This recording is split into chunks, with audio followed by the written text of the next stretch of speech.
Let's be serious for 1 minute. Our prisons are in a right state. I asked the Justice Secretary a question this week in Parliament. This is a question and this is the response. It's been reported in the media that we have prison officers working in our prisons that can barely speak a word of English. In fact, they're using flashcards to instruct prisoners to go back to the cell. Now, you don't have to be a mastermind to realise that this is a recipe for disaster. So can the Justice Secretary please tell me if this is true or not? Thank you, Mr. Speaker. I visit prisons regularly in this job and I pay tribute to the incredible work that prison officers do day in, day out, including prison officers who come from other countries who do sterling work making sure that our prisons are safe in appalling circumstances. And so I thank them for their work and I reject the premise of the... Well, there you go, guys. Lara, we've got a situation now. This is how bad it is. And most people in the street wouldn't believe you if you told them we had prison guards in our prisons that couldn't speak a word of English. What's going on?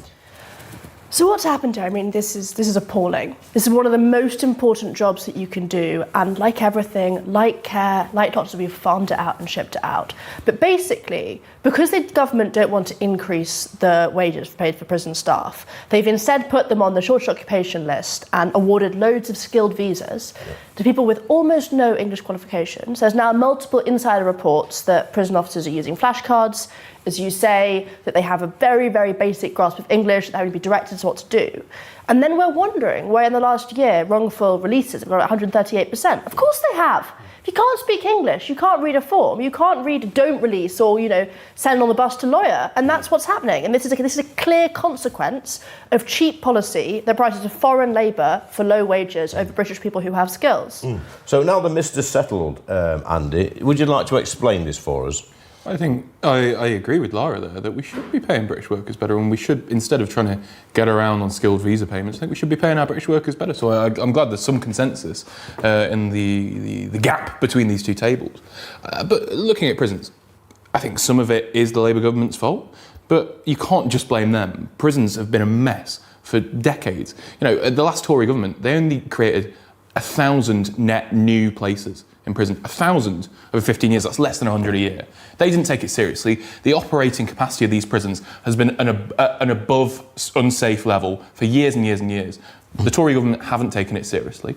The Ministry of Justice are looking to make the systems more digitised to ensure that it doesn't come down to human error now. Is it acceptable to have people working in our prisons that can barely speak a word of English? No.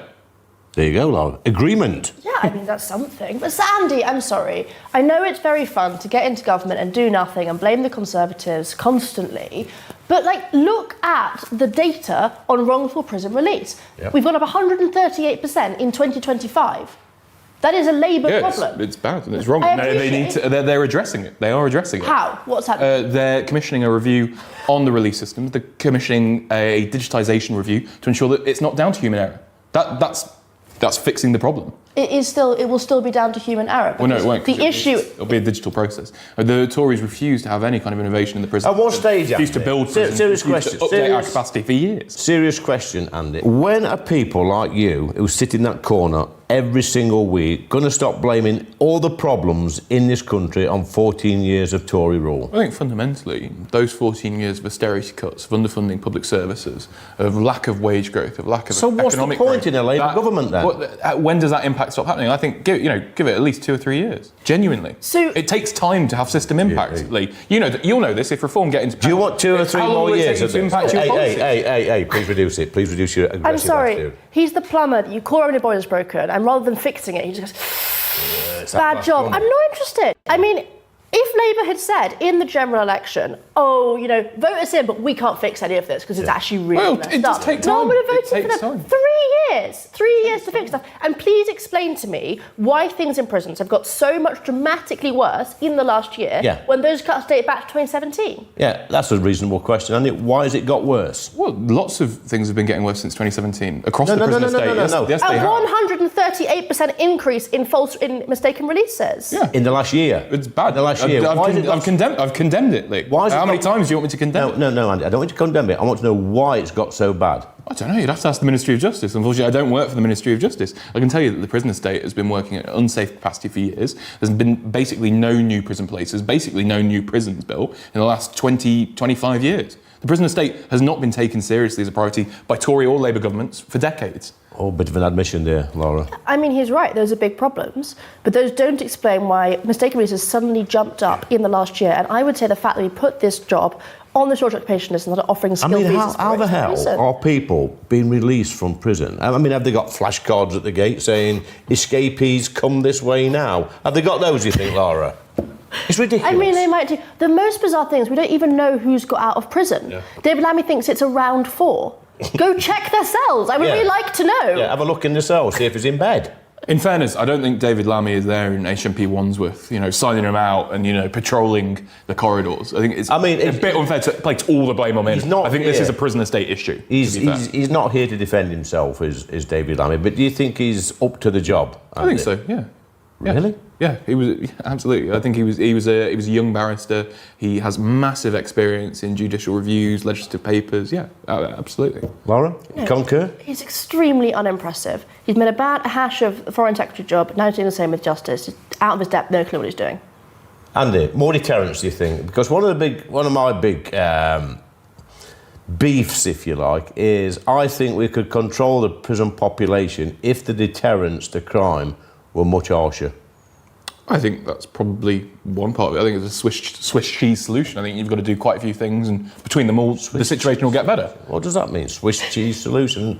Are you okay? Well, it's you'd have to make stronger deterrents. You'd have to build more prisons. You'd have to increase capacity. It's not just one single fix. It's like illegal immigration. You've got to have several different things that will come together to fix the problem. Sounds like several excuses there, Laura. Well, no, I mean, would reform build more prisons? If you were in power? Well, shadow work and pension spokesman? I would like to see, Andy, stronger deterrents, harsher prison sentences, and people prosecuted. For example, shoplifters. It's a slap on the wrist. They're not even charged anymore. We've got to prosecute every single crime. So when your prison capacity is at 98%, you're going to put people in for longer? Well, I'll tell you what we could do straight away. We've got 10,000 foreign prisoners in our jails. We could ship them back, 10,000 places overnight, Lara, straight away. Yeah, I mean, I think the problem here is that you've got people with 40 to 50 offences who aren't going to prison. Yeah. So they're going crime after crime after crime. When they eventually get sentenced for a couple of weeks, maybe a few months, nothing meaningfully changes. We do need more prison capacity, I agree about that, but we need far harsher sentences before we even get there. Yeah.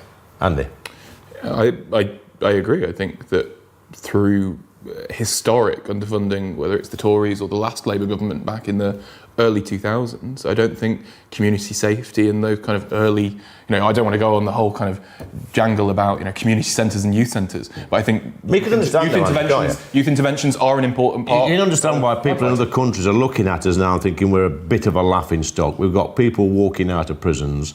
We're deporting people back to France, and then a week later they're jumping on a dinghy and coming back, and we've got these awful criminals that are coming in the country, being locked up, being deported. I mean, we're an absolute laughingstock. Well, I think, not every country is great. In the US, you've got these ICE fascists who are arresting American citizens and trying to deport them. Andrew, I don't think the US is any better than us. I think your judgment's a bit clouded. I don't think they are. I don't think the fascism. We're not talking about the US. We're talking about the UK. When your man Donald Trump comes and criticises David Lammy, I don't think he's in a position. I tell you what. I might as well talk to that point. What do you think, Lara? It's very sad right now, but it's difficult to have a high view of the UK. Yeah. And I do fear about the perception of our government when people know we can't even be able to keep people in prison. Mm. What's the perception of... And if you was the Justice Secretary for... God forbid.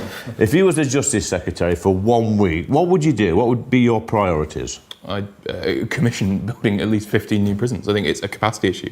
Absolutely. We're running at 98% capacity in our prisons. The system is under strain. We need to commission new prisons and digitise the systems to remove that human error. But do you think if the deterrents were harsher, people would stop committing as many crimes?